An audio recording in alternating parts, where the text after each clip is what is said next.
This one's pretty interesting to me. 5 years ago, I did a video on a different colorway, but same watch. The Citizen PMD-56, this one's the -295 one, the green dial.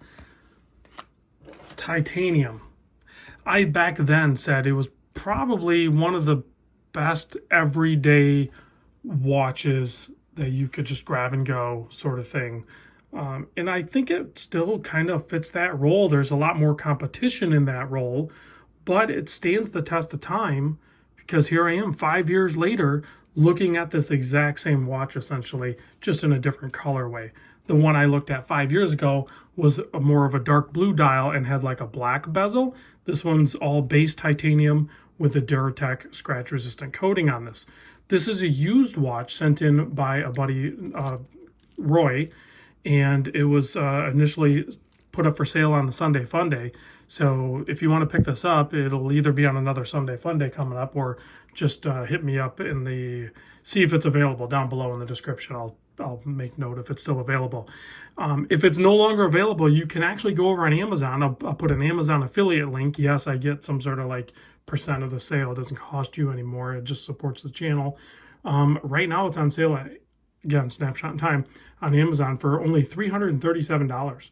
So I'll put that down below as well. And at that price point, it's really hard to beat this titanium watch. So case width 39 millimeter, lug to lug I measure 45.9. I didn't measure, and I know some people might be interested in this, is with these extended links here is 49.6. But I mean, look how dramatic the turn down is on those. So it doesn't really, I mean, yes, technically it does extend the lug to lug on the case, but they're pointed directly down, so it kind of doesn't, it negates it, trust me. Thickness 11.88, you have a single dome sapphire crystal, that's why you have that distortion. And then the lug opening here is 20 millimeter, bracelet tapers down to 18. Excellent clasp on this, milled out center part, fold over clasp, and you'll notice there's no micro adjust holes on the side. Rather, you have another set of double pushers here, and you can just quick adjust. Think about this. This was 5 years ago, and I'm assuming it had the same clasp then. You have this toolless quick adjust, and here we are today, griping that, we want it on all their watches. Citizen was doing it a long time ago. Probably some other brands were as well. That's why I love some of these traditional Japanese watch brands, Citizen, Casio, Seiko, because they're just such good value propositions, and this one's definitely high ranking in that category. So 200 meter water resist, the accuracy on this plus minus 15 seconds per month. You'll notice on the dial there, it does say radio controlled. Yeah, sure.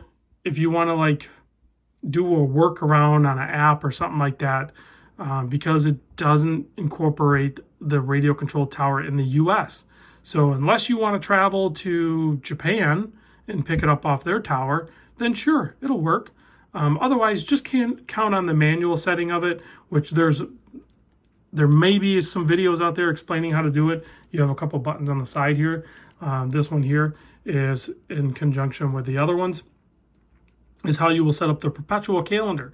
Because yes, it does have a perpetual calendar. Once you get that set up, then the day and date for leap years, all of that stuff will adjust. That's why I said it is such a good option for an everyday grab and go watch. Whether you decide to wear it or not, or a spare watch or something like that, because it's solar power. It does have a power reserve indicator there. You can do some sort of function. I kind of looked it up real quick before I made this video, and I couldn't find it. And it's not intuitive enough, because the only thing that I could do real quick was hit that button, and yes, it points towards no, it didn't receive the signal because we're not close enough to Japan. So then you hit it and it keeps the time. Other than that, the quick set on this thing, basically in the 0 position, I couldn't really get it to do anything. It wasn't intuitive. So if you go to the first position out on the crown, then you can adjust the day and the date. If you go all the way out with the crown, you can adjust the time. And it'll do it in 1 minute increments. And this was a little off because I don't know how long it's been since it was set. So if you go forward or backward, it just jumps at 1 minute. And then you can start it up again. So you would jump it to that minute, go by the atomic time, wait till your seconds hand on the atomic time hits the 0 or 60 mark, whatever you want to call it, and then push the crown in, and then your time is set. Accuracy is set as long as you go through the procedure of setting up your perpetual calendar on this. Pretty much good to go. Give it a little bit of sunlight, a little bit of artificial light, and it should stay charged plenty long enough. I think I rambled long enough about that. 6mm screw down crown, 200-meter water resist, case I didn't mention.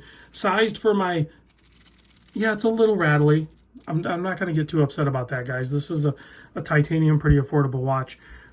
Sized for my 7¼ inch wrist with pin and tube sizing on this thing, so be prepared for that as well. This weighs 93 grams. But look how legible that thing is. Super legible. Look how far up those numbers go. Really nice lume on this. I'll show you that in a moment. First, let's do a wrist shot. Here it is on my 7¼ inch wrist.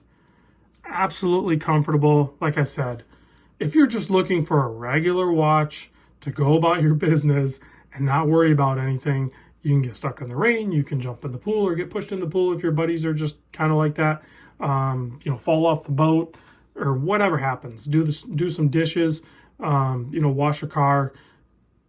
Water resistance is fine. Legibility is great. Comfortability is amazing. I mean, for $337 on Amazon, that's an incredible deal. Let's give it a quick blast with the UV light. It's so funny, when I was looking this up to do my research, I discovered that I had done a video 5 years ago on this basically same watch. Beautiful green lume, plenty potent and bright and long lasting on that thing. That's probably part of the issue with my channel is I have, I don't know, around 3,500 videos or something posted. So I don't remember all of the watches I've handled. Yikes. So thanks for watching and the continued support. I'll see you on the next vid.